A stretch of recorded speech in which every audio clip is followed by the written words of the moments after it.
Hello students, आज हम लोग का लेक्चर है rectangular component of vector in 2D। Two dimension में अगर कोई वेक्टर है तो उसका कितना हिस्सा एक्स एक्सिस में काम कर रहा है और कितना हिस्सा वाई एक्सिस में काम कर रहा है, इसको हमें पता करना है। इसको कुछ writers resolution of vector in 2D भी लिखते हैं बुक्स में। चलिए स्टार्ट करते हैं और पहले ये पता कर लेते हैं कि ऐसा क्यों है जो हम पढ़ रहे हैं। देखिए, अगर मैं आपसे बात करता हूं कि यहां पर एक पार्टिकल है जिस पर सिर्फ एक्स एक्सिस में फोर्स लगा हुआ है, तो इस पार्टिकल का मोशन सिर्फ एक्स एक्सिस में ही होगा। अगर पार्टिकल पर सिर्फ वाई एक्सिस में फोर्स लग रखा है तो पार्टिकल का मोशन सिर्फ वाई एक्सिस में होगा। लेकिन लेकिन अगर पार्टिकल पर एक ही साथ दो फोर्स काम कर रहे हो, इधर भी फोर्स काम कर रहा है, इधर भी फोर्स काम कर रहा है, तो ये पार्टिकल जो है वो ना तो कंप्लीट एक्स एक्सिस में मूव करेगा और ना ही कंप्लीट वाई एक्सिस में मूव करने वाला है। ये किसी बीच के पाथ से मूव करेगा जिधर इन दोनों का रिजल्टेंट होगा। अब अगर हम ये जानना चाहते हैं कि हमारे पास सिर्फ और सिर्फ एक फोर्स है, रिजल्टेंट फोर्स, तो इसका कितना हिस्सा एक्स एक्सिस में काम कर रहा है, कितना हिस्सा वाई एक्सिस में काम कर रहा है, इसको बोला जाता है rectangular component of vector in 2D। ऐसे ही हम लोग 3D में भी पढ़ेंगे, फिलहाल हम लोग 2D पे वर्क करते हैं। फिर से एक बार इसको देखिए, हम लोग ये क्यों पढ़ रहे हैं। अगर आपके पास कोई पार्टिकल है और इस पर इस डायरेक्शन में कुछ एक्सेलरेशन, ये भी वेक्टर क्वांटिटी है, एक्सेलरेशन है, तो इस एक्सेलरेशन का कितना पार्ट एक्स एक्सिस में काम कर रहा है उसको बोलेंगे ax, और कितना पार्ट y एक्सिस पे वर्क कर रहा है उसको बोलेंगे ay। तो किसी भी वेक्टर के दो कंपोनेंट करने हैं, एक एक्स एक्सिस के अलाउंग एक वाई एक्सिस के अलाउंग, या यूं कहिए कि दो परपेंडिकुलर डायरेक्शन में रिजॉल्व करना है एक वेक्टर को। तो स्टार्ट करते हैं। हमारे पास एक वेक्टर है एक्स वाई प्लेन में जो वेक्टर ए है और ये वेक्टर एक्स एक्सिस से कुछ थीटा एंगल पर है। हमें ये पता करना है कि इस वेक्टर ए का कितना कंपोनेंट एक्स एक्सिस में है और कितना कंपोनेंट वाई एक्सिस में। इसके लिए क्या करते हैं, हम ए के हेड से एक परपेंडिकुलर ड्रॉप कर देते हैं। ये जो परपेंडिकुलर ड्रॉप किया है इसका लेंथ ओ ए बोल रहे हैं। ये जो लेंथ है वो कितनी होगी, इस ट्रायंगल में ओ ए बी, इस ट्रायंगल में आप cos थीटा यूज करिए, तो cos theta equal to base upon hypotenuse, base O A hypotenuse O B, तो ओ ए कितना हो जाएगा students, O B cos theta. O B है कितना बेटा, ओ बी है ए, वेक्टर ए नहीं ए, क्योंकि ये लेंथ है, ए cos थीटा। ये जो है ओ ए, ये वेक्टर ए का एक्स एक्सिस कंपोनेंट है, इसको बोला जाता है ए एक्स, एक्स एक्सिस कंपोनेंट, जो कि कितना है ए cos थीटा, ये एक्स एक्सिस के अलावा। ऐसे ही अगर हम ये पता कर रहे हैं A B, sin theta use कर लीजिए, sin theta is equal to perpendicular upon hypotenuse, perpendicular A B hypotenuse O B, तो ए बी कितना हो जाएगा स्टूडेंट्स, ए बी हो जाएगा O B sin theta. O B vector A की length है जो कि क्या होगी A sin theta. A B, अगर हम इस बी से वाई एक्सिस पर परपेंडिकुलर ड्रॉप करें और इसका नाम हम सी लिख रहे हैं, तो ये OC कितना होगा, AB के बराबर ही होगा। तो OC जो होगा वो कितना होगा बेटा, A sin थीटा, जिसको बोलेंगे AY, मतलब component of vector A along y axis is A sin theta, component of vector है along X axis is A cos theta. अब अगर हम लोग ये ओबी वेक्टर जानना चाहें तो ओबी वेक्टर कितना होगा, ओए वेक्टर प्लस एबी वेक्टर। ये तो हम लोगों ने पहले से पढ़ रखा है वेक्टर लॉ ऑफ एडिशन कि अगर वेक्टर ओए में एबी को कनेक्ट कर दिया जाए तो हमें रिजल्टेंट वेक्टर ओबी मिलेगा। तो ओबी इज इक्वल टू ओए प्लस एबी। ओए क्या है, ओए है ए cos थीटा आई कैप। क्यों, क्योंकि एक्स एक्सिस के अलावा है। ओए वेक्टर है जिसका मैग्नीट्यूड कितना है, ए cos थीटा,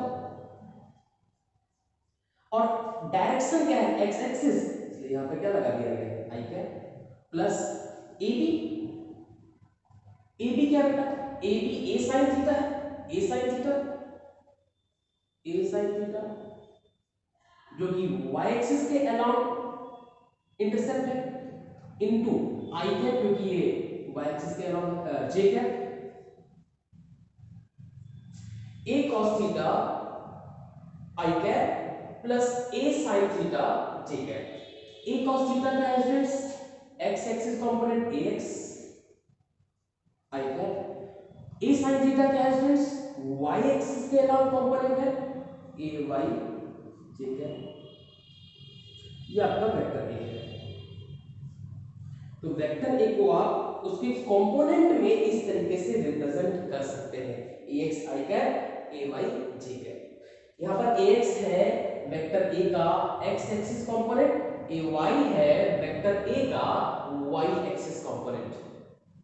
चलिए अब इस वेक्टर का, वेक्टर ए की लेंथ निकाल लेते हैं जो कि होता है मैग्नीट्यूड।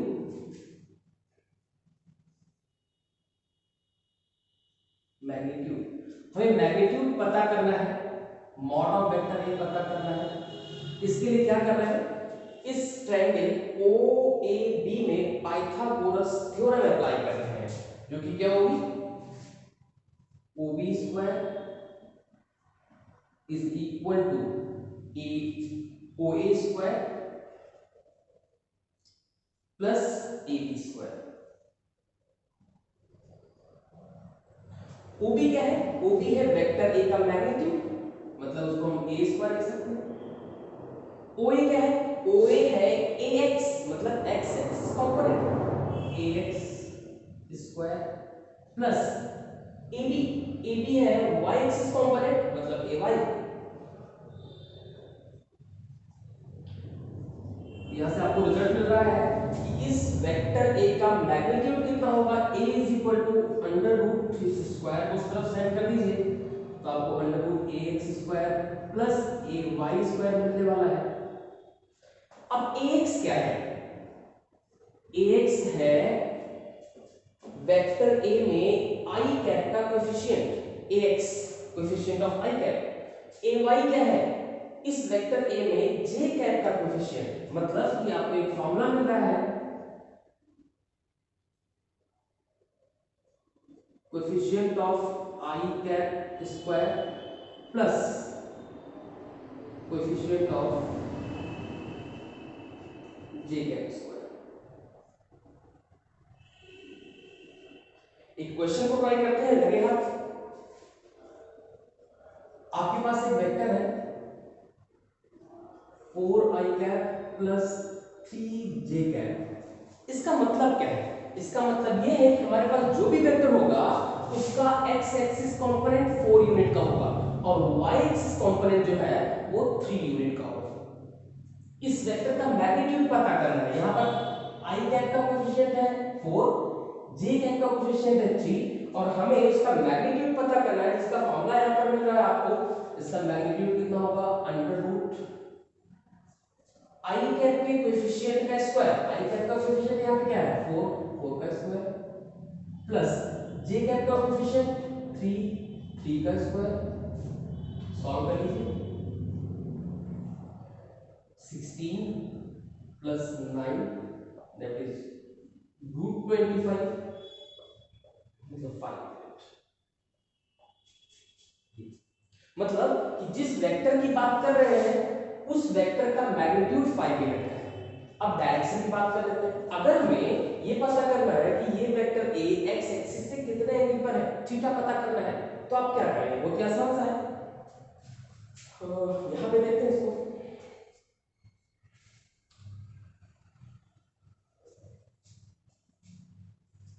इस ट्रायंगल में आप tan थीटा यूज कर लीजिए डायरेक्शन के लिए। tan theta is equal to perpendicular upon base, क्योंकि आपको यहाँ पे थीटा फाइंड करना है। tan थीटा यूज कर लिया, परपेंडिकुलर अपॉन बेस, परपेंडिकुलर है OA, sorry AB upon OA। AB क्या है स्टूडेंट्स? AB है AY, और OA क्या है? AX। AY coefficient of J cap upon coefficient of I cap. यहाँ पे tan थीटा मिल जाएगा आपको। अगर tan थीटा मिल जाएगा तो थीटा आप निकाल सकते हैं। Theta is equal to tan inverse coefficient of J cap upon coefficient of I cap. ये फॉर्मूले, हमारे पास दो फॉर्मूले हैं। अभी रिकॉल कराते हैं, पहले क्वेश्चन देख लेते हैं। अगर हमें यहाँ पे अब इस वेक्टर का x एक्सिस के साथ एंगल देखना है तो क्या करेंगे? tan theta is equal to coefficient of j cap, यहाँ पर j कैप का कोएफिशिएंट है 3, कोएफिशिएंट ऑफ I कैप जो कि है 4, तो tan थीटा में थीटा कितना हो जाएगा स्टूडेंट? थीटा जो है tan इनवर्स 3/4। ये वैल्यूज आपको पहले से बता रखा है हमने, एक बार फिर से रिकॉल करते हैं कंसेप्ट को। सबसे छोटा पाइथागोरियन ट्रिपलेट 3, 4, 5 का होता है। इसमें ये वाला एंगल 53 डिग्री और ये वाला एंगल 37 डिग्री का होता है। यहाँ पर 3/4 है, 3/4 परपेंडिकुलर अपॉन बेस, मतलब किस एंगल की बात कर रहे हैं? ये 37, मतलब ये किस एंगल पर होगा? 37 डिग्री पर होगा। मतलब ये है कि ये जिस वेक्टर की बात कर रहे हैं 4i cap plus 3j cap, उसका मैग्नीट्यूड है 5 यूनिट और उसका x एक्सिस से इंक्लिनेशन है 37 डिग्री। Got it? एक और क्वेश्चन को देखते हैं, इतना नोट कर लीजिए आप लोग तब तक।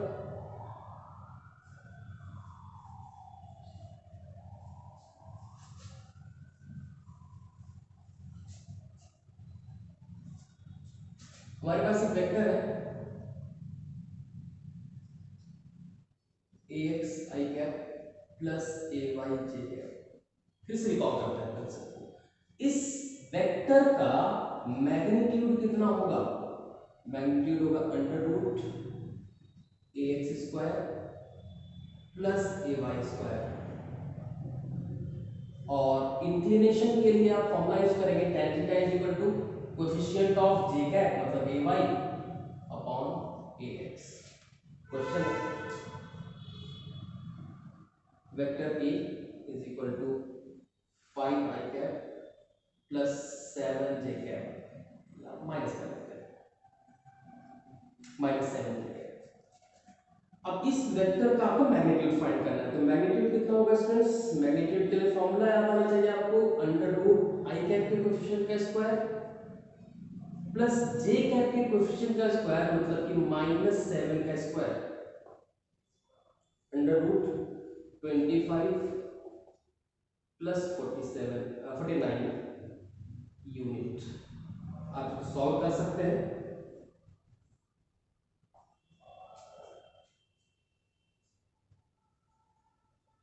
सॉल्व कर लीजिए इसको।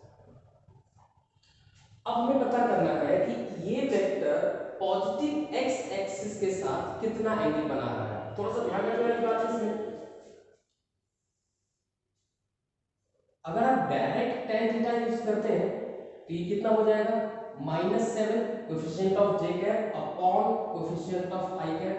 ये जो माइनस है ये आपको बता रहा है कि ये फर्स्ट क्वाड्रेंट का एंगल तो है नहीं।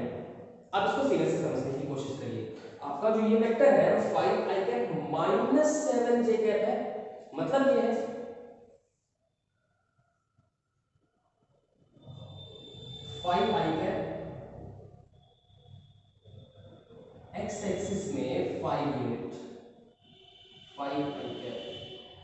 -7 है क्या पॉजिटिव डायरेक्शन में नहीं, नेगेटिव डायरेक्शन में, -7 है नेगेटिव डायरेक्शन, तो आपको रिजल्टेंट वेक्टर तो ये मिलने वाला है। अब अगर हमें पॉजिटिव एक्स एक्सिस से इसका एंगल पता करना है तो ये एंगल पता कर लेते हैं पहले थीटा, और उसके बाद 360 डिग्री से इसको सब्ट्रैक्ट कर देंगे। यहाँ पर माइनस सिग्नेचर आपको ये बता रहा है कि ये जो एंगल होगा वो थर्ड क्वाड्रेंट या फोर्थ क्वाड्रेंट का होगा। थीटा ऐसे लिखता हो जाएगा friends, theta tan inverse -7/5 fourth quadrant. Got it. Next rectangular component of vector in 3D, बहुत ही ज्यादा इंपॉर्टेंट है, इतना नोट करिए।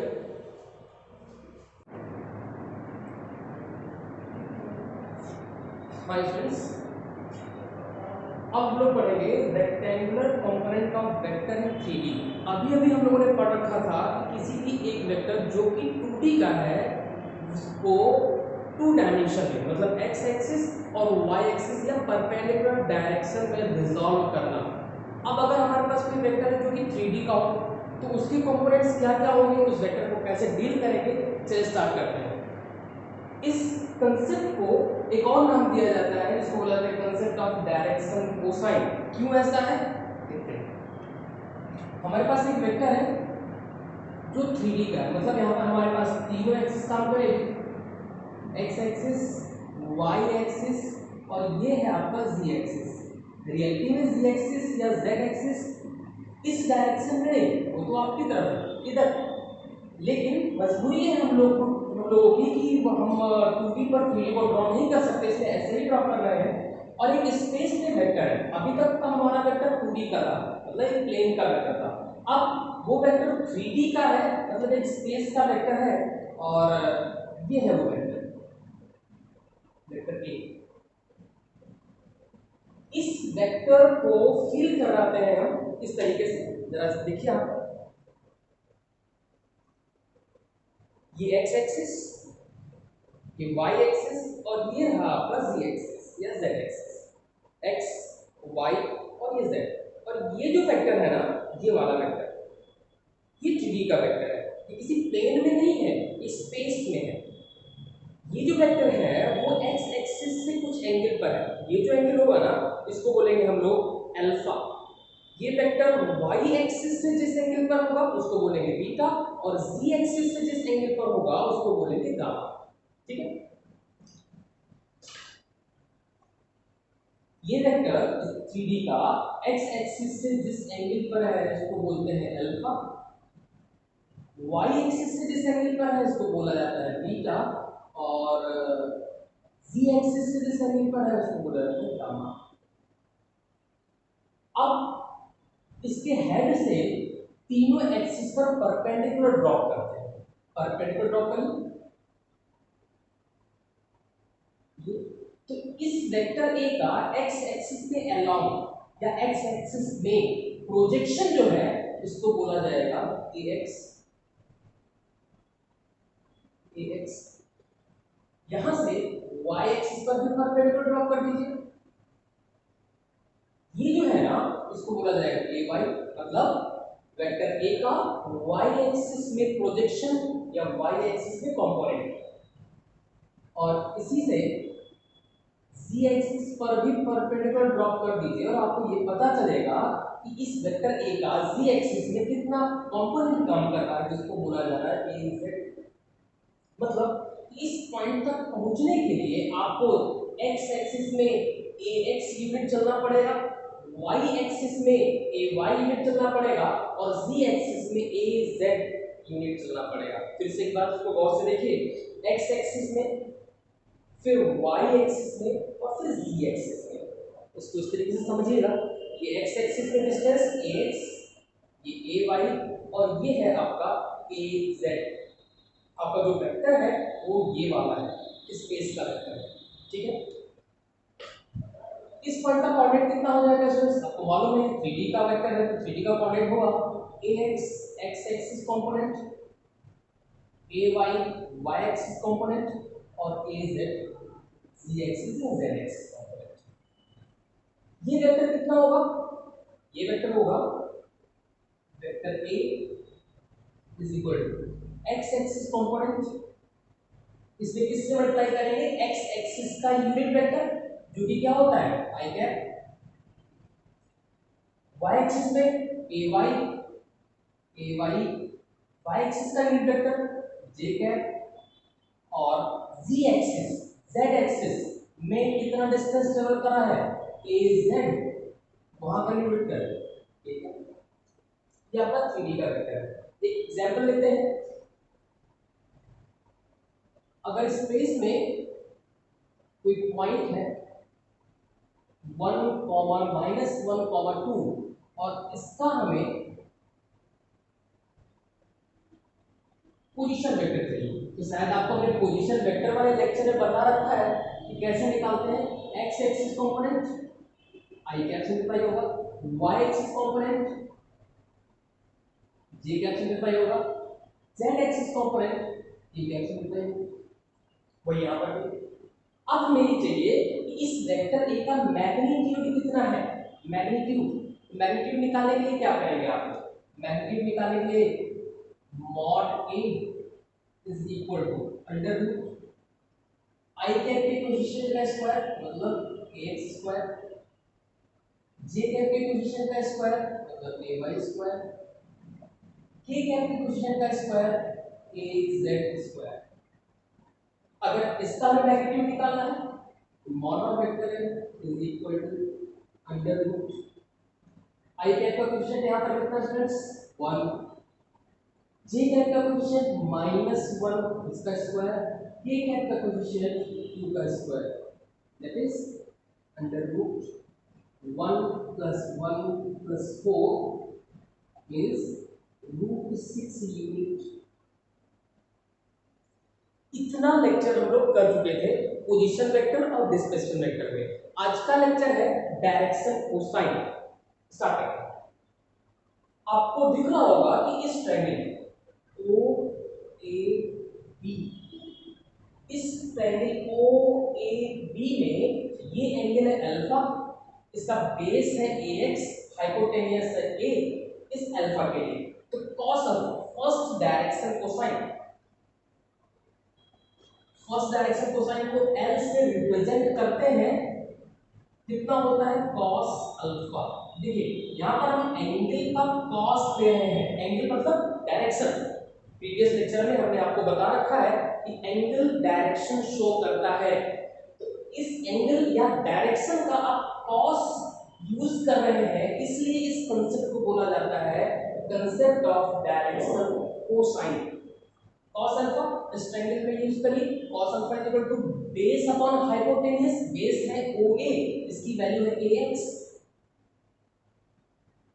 अपॉन हाइपोटेन्यूज कितना है स्टूडेंट्स A, वेक्टर A नहीं A, तो यहां से AX कितना निकल जाएगा, AX हो जाएगा A cos अल्फा। ठीक है, इस ट्रायंगल में OBC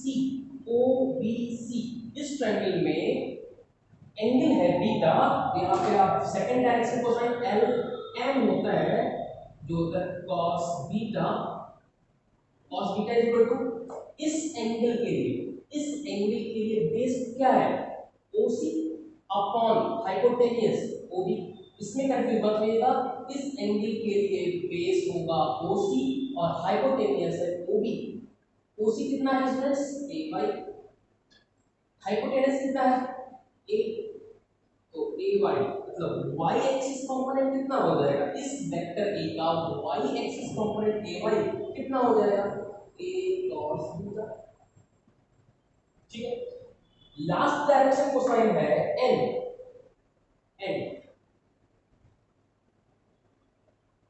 क्या होगा स्टूडेंट्स cos गामा। इस वाले ट्रायंगल में OBD आपको ये लग नहीं रहा होगा कि 90 डिग्री है, लेकिन है क्योंकि यहां से आपने परपेंडिकुलर ड्रॉप किया है। इसको मैं एक बार और बताता हूं आपको। ये एक्स एक्सिस, ये वाई एक्सिस और ये है आपका जी एक्सिस। ठीक है, ये आपका वेक्टर है।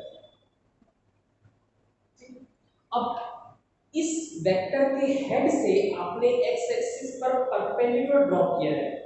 ये जो इतना पार्ट है इसको आपने बोला है, यहां से परपेंडिकुलर ड्रॉ किया, ये जो पार्ट है ना इसको बोला है आपने ए एक्स। इस हेड से इस वाई एक्सिस पर परपेंडिकुलर ड्रॉ किया, ये जो पार्ट है उसको बोला ए वाई, ये वाला।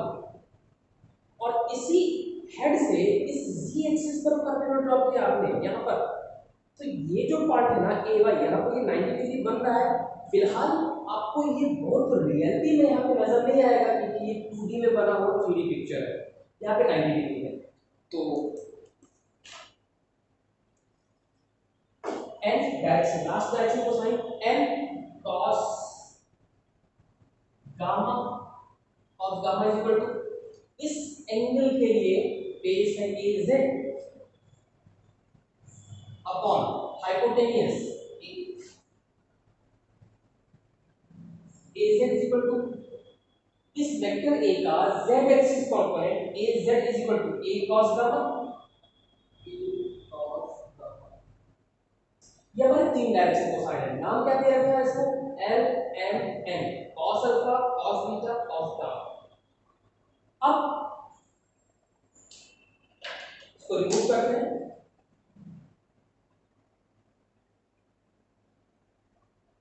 अब हमें ये वेक्टर चाहिए, ये वेक्टर कंपोनेंट वाइज वेक्टर चाहिए, मतलब कि आई कैप जे कैप और के कैप के फॉर्म में वेक्टर चाहिए।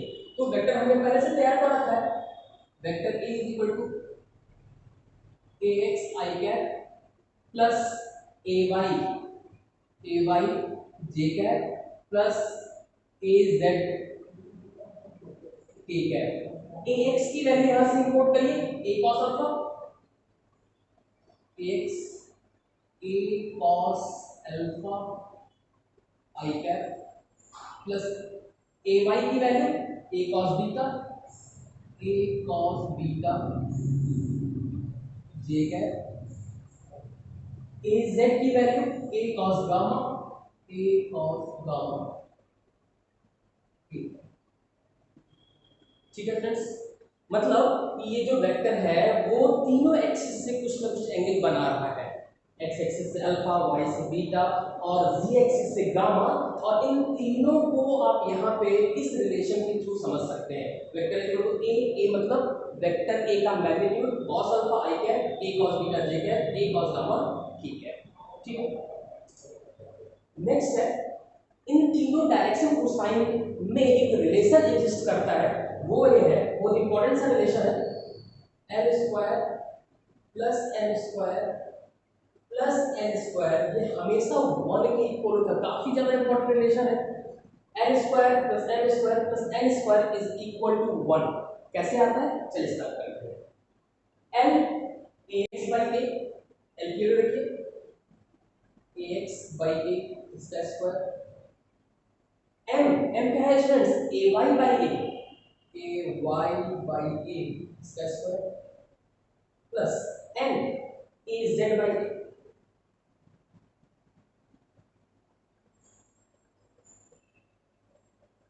इसकी पूरी है यहाँ पर A X square upon A square plus यहाँ पर क्या हो जाएगा A Y square upon A square plus A Z square upon A square, इसका डिनोमिनेटर ए स्क्वायर ऊपर A X square plus A Y square plus A Z square, इसको solve करते हैं। और आप देख रहे होंगे कि ऊपर क्या है x square plus A Y square plus A Z square, जिसको यहां से इंपोर्ट करिए। यहाँ पर इसका मैग्नीट्यूड कितना है, मॉड ऑफ वेक्टर ए, या सिर्फ ए भी लिख सकते हैं। तो a is equal to under root A X square plus A Y square plus A Z square, इस रूट को इस तरफ सेट करेंगे तो ए स्क्वायर आ जाएगा। मतलब ये है कि ये ऊपर x square plus A Y square plus A Z square कुछ और नहीं है, वो ए स्क्वायर अपॉन ए स्क्वायर, ये दोनों कैंसिल आउट हो जाएगा, आपको वैल्यू 1 मिल जाएगी। बहुत ही ज्यादा इंपॉर्टेंट रिलेशन है। L square plus M square plus N square is equal to 1। इसको यूज करते हैं एंगल फाइंड करने के लिए। कैसे फाइंड करते हैं देखते हैं। एल क्या है फ्रेंड्स? एल है cos alpha, cos alpha square, या फिर आप ऐसे लिख सकते हैं cos square alpha plus m cos beta, cos square beta plus cos square gamma. ये डायरेक्शन कोसाइन ही है जिनके स्क्वायर्स का सम हमेशा कितना होता है? 1। अब यहाँ पर क्वेश्चंस कैसे आते हैं? आपको कोई भी दो एंगल दे देंगे, अल्फा या बीटा गामा या अल्फा गामा, कोई भी दो एंगल देके उस वेक्टर का किसी थर्ड एक्सिस के साथ एंगल पूछ सकते हैं, जिसका हम लोग यूज करते हैं। ठीक है, ये जो पूरा कंसेप्ट है ये डायरेक्शन कोसाइन का कंसेप्ट है। इस पर न्यूमेरिकल्स हम नेक्स्ट वीडियो में अपलोड करेंगे। तब तक के लिए कुछ आसान से कुछ न्यूमेरिकल्स देखते हैं जिसको सिर्फ और सिर्फ डिजाइन किया गया है कंसेप्ट बिल्डिंग के लिए, उन स्टूडेंट्स के लिए जिसके लिए फिजिक्स बहुत ही ज्यादा टफ सब्जेक्ट है। ठीक है, चलते हैं, इसको रिमूव करते हैं।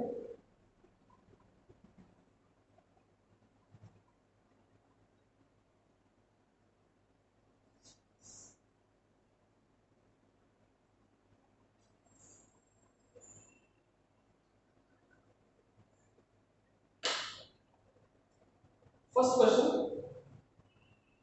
क्वेश्चन है find the vector joining the point. एक वेक्टर फाइंड करना है। क्वेश्चन में कंप्लीट लिख नहीं रहा हूं, आप लोग सुनिए और नोट करते जाइएगा। क्वेश्चन है find the vector joining the point. एक वेक्टर फाइंड करना है जो दो पॉइंट्स को ज्वाइन कर रहा है। पॉइंट है, फर्स्ट पॉइंट है आपका 1, 2, -1 और सेकेंड पॉइंट है 3, 2, 2। हमें एक वेक्टर फाइंड करना है जो इन दोनों पॉइंट को ज्वाइन कर रहा हो। ठीक है, आल्सो फाइंड इट्स मैग्नीट्यूड, और इसका मैग्नीट्यूड भी फाइंड करना है। आपको दिख रहा होगा ये 3D के पॉइंट्स हैं क्योंकि इसके पास 3 कोऑर्डिनेट है और ये वेक्टर 3D का होगा। इस पॉइंट का नाम हम ए दे रहे हैं, इसको बी, और आपको फाइंड करना है vector A B, vector A B, और उसके बाद इसका मैग्नीट्यूड भी फाइंड करना है। लास्ट लेक्चर जिसमें हमने पोजीशन वेक्टर और डिस्प्लेसमेंट वेक्टर को डिस्कस किया था, इसमें इसका कंसेप्ट है। एक बार मैं कंसेप्ट रिकॉल करा रहा हूं, उसके बाद क्वेश्चन देखते हैं। आपके पास दो पॉइंट होगा, एक्स a1 b1 c1 और दूसरा पॉइंट है a2 b2 c2। तो इन दोनों पॉइंट को ज्वाइन करने वाला वेक्टर कैसे निकालते हैं? वो वेक्टर ए बन रहे हैं।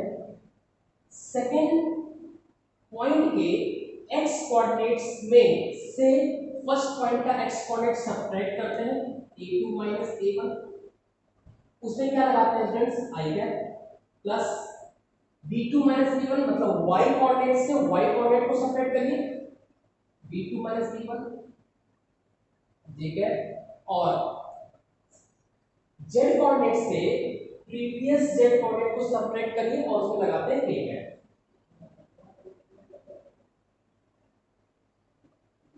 ये आप वेक्टर फाइंड कर सकते हैं। इसको क्या बोला जाता है? Displacement vector. जिसको भी डिफिकल्टी फील हो रही होगी वो प्रीवियस लेक्चर्स को जरूर अटेंड करिए। चलिए, यहाँ पर आपका फाइनल पॉइंट ये है, इनिशियल पॉइंट ये है, तो आप कैसे निकालेंगे?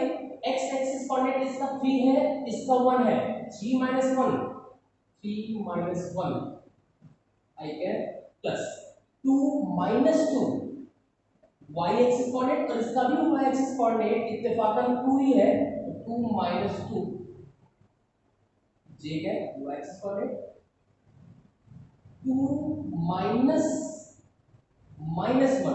इसका z एक्सिस कोऑर्डिनेट 2, इसका z एक्सिस कोऑर्डिनेट है -1, 2 - 1 ठीक है, सॉल्व करिए। a b 2 i cap plus 0 j cap plus 3 k cap. अब इसका हमें मैग्नीट्यूड चाहिए। हम लोग को पहले से मालूम है कि मैग्नीट्यूड के लिए क्या करते हैं स्टूडेंट्स? अंडर रूट आई कैप के कोएफिशिएंट का स्क्वायर जो कि 2 है, 2 का स्क्वायर, प्लस जे कैप के कोएफिशिएंट का स्क्वायर जो कि 0 है, 0 का स्क्वायर, के कैप के कोएफिशिएंट का स्क्वायर 3 स्क्वायर। सॉल्व करिए, under root 4 plus 0 square 0 plus 9 root 30 unit. बहुत ही आसान सा क्वेश्चन है, सिर्फ कंसेप्ट बिल्डिंग के लिए है, नोट कर लीजिए आप लोग। नेक्स्ट क्वेश्चन पर आते हैं।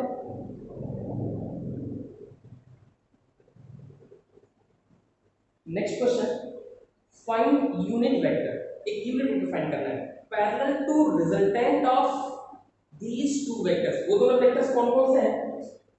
Vector a is equal to I cap plus 4j cap minus 2k cap, दूसरा वाला वेक्टर है vector b 3i cap minus 5j cap plus k cap. Find a unit vector parallel to resultant of this and this vector. इन दोनों vector के resultant का unit vector चाहिए, इन दोनों का नहीं, इन दोनों के रिजल्टेंट का यूनिट वेक्टर चाहिए। तो रिजल्टेंट कैसे निकालते हैं आप लोग? दोनों वेक्टर को ऐड करके। तो इन दोनों का resultant r, vector r is equal to vector a plus vector b। अब जरा गौर करिए, कुछ स्टूडेंट्स के दिमाग में आ रहा होगा कि vector law of addition use करना चाहिए, जो कि क्या था, वेक्टर a में वेक्टर b को ऐड किए थे तो रिजल्टेंट का फॉर्मूला आया था under root a square plus b square plus 2ab cos theta. ये है अपनी जगह पे वैलिड है, लेकिन यहाँ पे ये कंसेप्ट नहीं लगेगा। इसलिए नहीं लगेगा क्योंकि जब ये हम लोग यूज करते थे तो उसमें दोनों वेक्टर्स के मैग्नीट्यूड या वेक्टर्स की डायरेक्शन दे दी जाती थी, उसका मैग्नीट्यूड दिया जाता था, दोनों वेक्टर्स के बीच का एंगल दिया जाता था, तब ये फॉर्मूला यूज करते थे। अभी आपको वेक्टर कंपोनेंट वाइज दे रखा है, ऑलरेडी कंपोनेंट है, मतलब विद डायरेक्शन दे रखा है, आई कैप जे कैप और के कैप के साथ दे रखा है, तो ये वाला फॉर्मूला यूज नहीं होगा। ठीक है, यहाँ पर हम लोग डायरेक्ट ऐड करेंगे, क्यों? क्योंकि यहाँ पर हम लोग ऐड कर सकते हैं vector A I cap plus 4j cap plus sorry minus 2k cap plus ये वाला वेक्टर होगा तो 3i cap minus 5j cap plus k cap.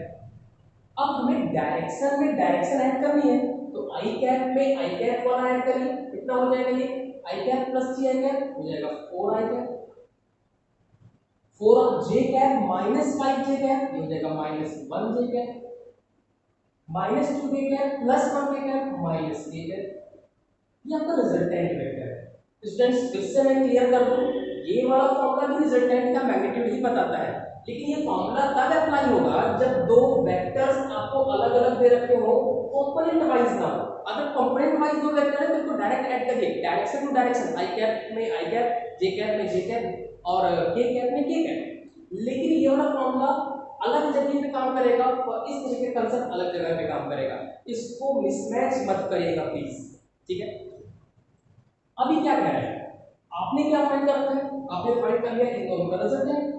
अभी क्या कह रहे हैं कि इस रिजल्टेंट का यूनिट वेक्टर चाहिए, मतलब इनका रिजल्टेंट जिस डायरेक्शन में होगा उसका यूनिट वेक्टर। मैं इसको बना के समझाता हूं, वैसे फिलहाल इसकी जरूरत तो नहीं है, लेकिन फिर भी अगर ये वेक्टर ए है, ये वेक्टर बी है और इसका रिजल्टेंट ये रहा, ये वेक्टर आर, तो हमें इसका और इसका यूनिट वेक्टर नहीं चाहिए, हमें इस रिजल्टेंट का यूनिट वेक्टर चाहिए, ये मतलब आर कैप,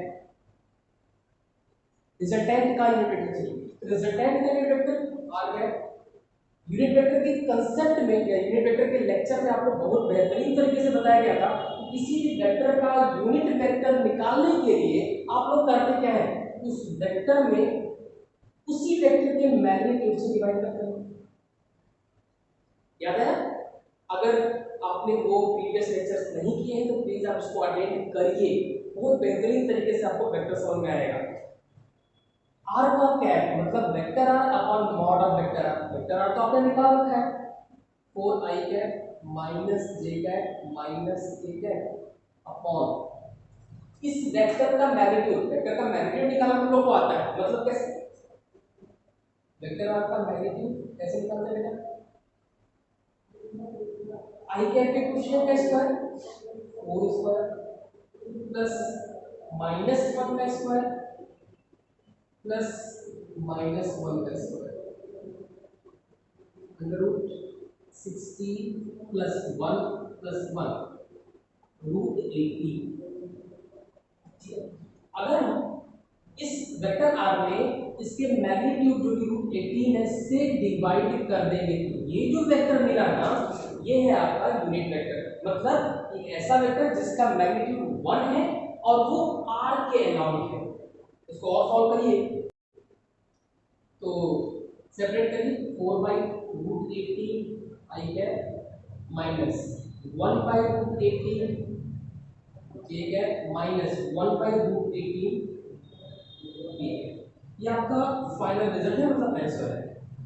यहाँ पर डाउट ना हो इसलिए मैं एक और काम करके दिखाना चाहूंगा आपको कि अगर इस यूनिट वेक्टर का आप मैग्नीट्यूड निकालें तो 1 आता है। हमेशा किसी भी यूनिट वेक्टर का मैग्नीट्यूड 1 ही होता है, आप पहले से जानते हो, एक से भी करके देख लेते हैं। फिलहाल ये क्वेश्चन का पार्ट नहीं है। चलिए इस यूनिट वेक्टर का मैग्नीट्यूड निकालिए, magnitude of unit vector under root क्या हो जाएगा स्टूडेंट्स 4 बाई रूट 18 का स्क्वायर, मतलब ऊपर कितना आ जाएगा 16 बाई रूट 18 का स्क्वायर मतलब 18 प्लस -1 का स्क्वायर 1 बाई रूट 18 मतलब कितना 1 बाई 18 प्लस -1 का स्क्वायर फिर से 1 बाई रूट 18 का स्क्वायर मतलब 18। डिनोमिनेटर से 18 एलसीएम 16 प्लस 1 प्लस 1 मतलब कितना 18 18 और 18 कैंसिल रूट 1 मतलब।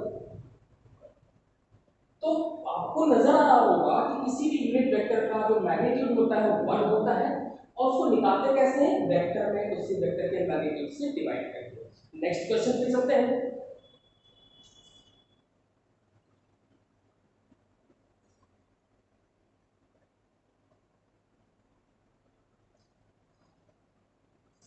क्वेश्चन है अ वेक्टर x, वो पता नहीं क्या है लेकिन हाँ vector x when added to the resultant of vector a and vector b gives a vector along y axis, find the vector x। ये क्या कह रहा है, ये इन्होंने एक वेक्टर x की बात की है जिसको दो वेक्टर्स ने ऐड कर रखा है। एक वेक्टर है 3i cap minus 5j cap plus 7k cap और वेक्टर b है 2i cap plus 4j cap minus 3k cap. ये क्या कह रहा है, इस वेक्टर x को a b के रिजल्ट में ऐड करेंगे तो एक यूनिट वेक्टर मिलता है जो कि y एक्सिस के अलाउंड है। इसको मैथमेटिक्स से कैसे रीड कर सकते हैं, अगर हम वेक्टर x को a और b के रिजल्टेंट में ऐड करते हैं, a और b का रिजल्टेंट मिलेगा कैसे, वेक्टर a में वेक्टर b को ऐड करना पड़ेगा। कैसा एडिशन, वेक्टोरियल एडिशन। अगर हम वेक्टर a और b के रिजल्टेंट है में x को ऐड कर दें तो ये क्या कह रहे हैं, ये कह रहे हैं कि हमें क्या मिलेगा, एक यूनिट वेक्टर मिलेगा अलोंग y एक्सिस। अच्छा याद करिए कि y एक्सिस का यूनिट वेक्टर क्या होता है, j है। ठीक है, हमें x वेक्टर x फाइंड करना है, बहुत ही आसान सा है। तो प्लस a और b को ऐड करिए तो डायरेक्शन वाइज ऐड करिए, i कैप में i कैप ऐड होगा 5 i cap plus minus j cap plus 4j cap मतलब कितना -1j cap plus 7k cap minus 3k cap मतलब कितना 4k cap is equal to j cap. Vector x is equal to इस पूरे part को इस तरफ शिफ्ट करिए तो 5i कैप इधर जाएगा तो -5i कैप हो जाएगा, ये माइनस j कैप इधर जाएगा तो प्लस j कैप हो जाएगा, j कैप पहले से ही है तो 2j कैप -4। ये आपका वो वेक्टर है जिसको इन दोनों के रिजल्टेंट में ऐड करेंगे तो आपको एक यूनिट वेक्टर मिलेगा। अच्छा अगर क्वेश्चन ये कहता है कि उसका मैग्नीट्यूड निकालिए, वैसे क्वेश्चन में है नहीं, मैं अपनी तरफ से बता रहा हूं इसका मैग्नीट्यूड कितना हो जाएगा स्टूडेंट्स, अंडर रूट आई कैप के कोएफिशिएंट का स्क्वायर, जे कैप के कोएफिशिएंट का स्क्वायर और ए कैप के कोएफिशिएंट का स्क्वायर। सॉल्व कर लीजिए, 25 प्लस 4 प्लस 16। आप लोग इसको सॉल्व कर सकते हैं। चलते हैं नेक्स्ट क्वेश्चन पे।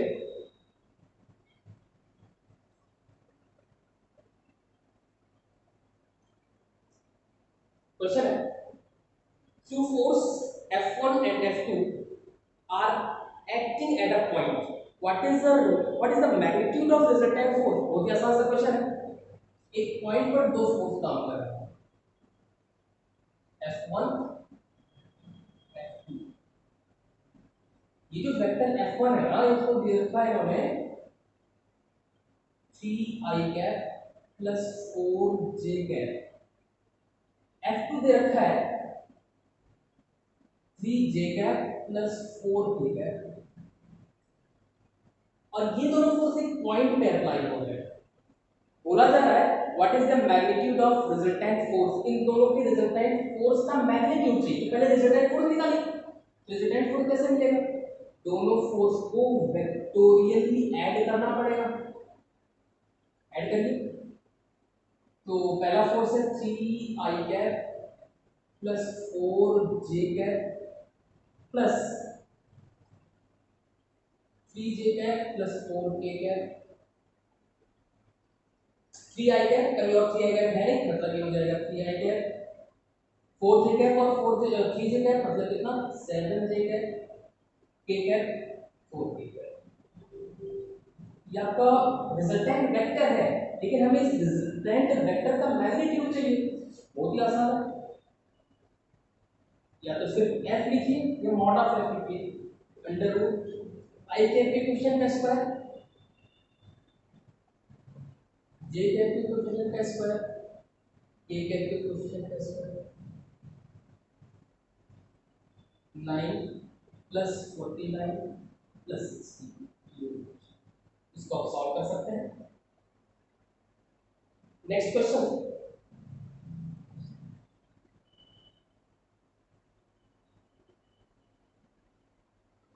if vector a and vector b and a vector having the same magnitude, find a vector having same magnitude as b and parallel to vector a। इन्होंने दो वेक्टर दे रखे हैं, एक वेक्टर a है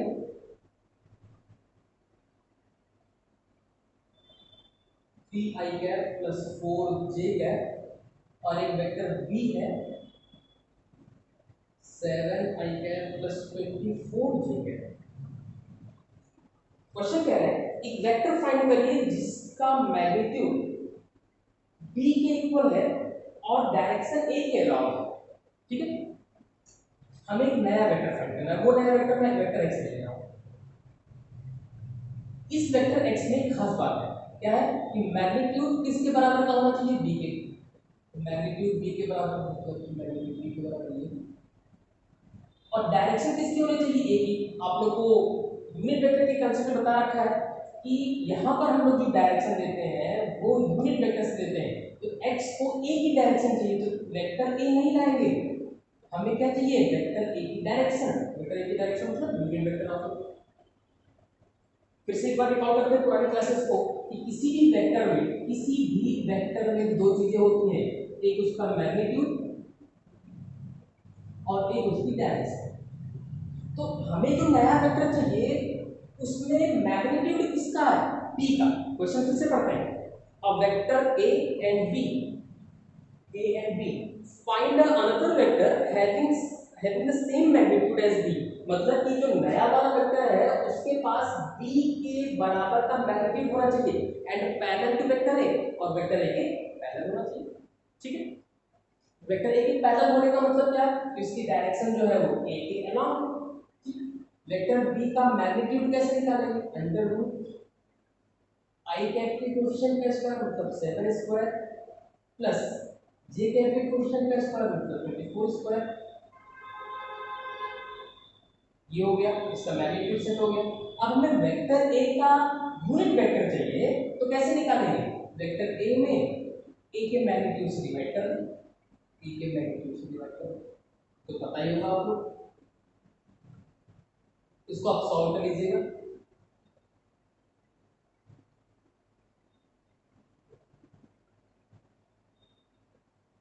vector है 3i cap plus 4j cap upon vector A का magnitude under root 3 square i cap की division का स्क्वायर प्लस 4 स्क्वायर मतलब j कैप की डिवीजन का स्क्वायर। अब जो ये आपको वेक्टर मिला है ना, इसको थोड़ा सा और सॉल्व कर सकते हैं। 7 स्क्वायर प्लस 24 स्क्वायर अपॉन यहाँ पर कितना हो जाएगा students 3 square plus 4 square into 3i cap plus 4j। अब ये आपकी रिस्पॉन्सिबिलिटी है कि आप इसको सॉल्व करिए और इसके साथ इसको मल्टीप्लाई कर लीजिएगा। तो आपको जो वेक्टर मिलेगा वो b के मैग्नीट्यूड के बराबर का होगा और डायरेक्शन में a के अलोंग। ठीक है फ्रेंड्स, अभी के लिए इतना रखते हैं, मिलते हैं कुछ नए क्वेश्चंस के साथ, तब तक के लिए बाय बाय।